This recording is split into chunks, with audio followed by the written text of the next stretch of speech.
Big boss मराठीच्या 5व्या सीझनला संपून काही काळ लोटला असला तरी त्या सीझनमधील वाद अजूनही शमलेले नाहीत. या सीझनचा विजेता सूरज चव्हाण याच्या विजयावर आता त्याच सीझनमधील स्पर्धक आणि कोकण हार्टेड गर्ल अंकिता वालावलकरने प्रश्नचिन्ह उपस्थित केले आहेत.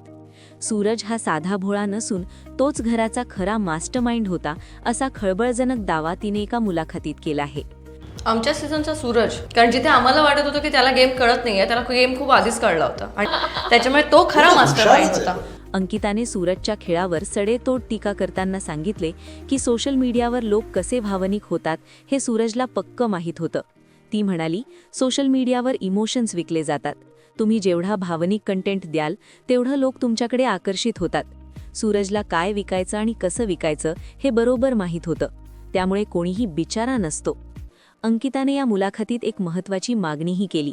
रियालिटी शोजमध्ये जसं जातीवाचक बोलण्यावर बंदी असते, तशीच आता परिस्थिती किंवा गरिबीवर बोलण्यावरही बंदी हवी.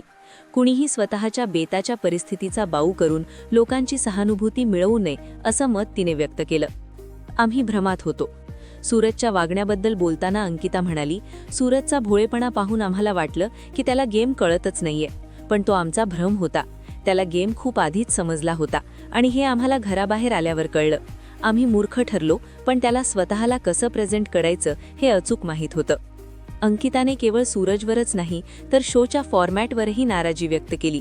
तुम्ही कितीही चांगलं वागलात तरी टीव्हीवर काय दाखवायचं हे सर्वस्वी त्यांच्या हातात असतं. मला शेवटपर्यंत संभ्रम होता की मी काय करतेय आणि लोकांना काय दिसतंय, असंही तिने स्पष्ट केलं.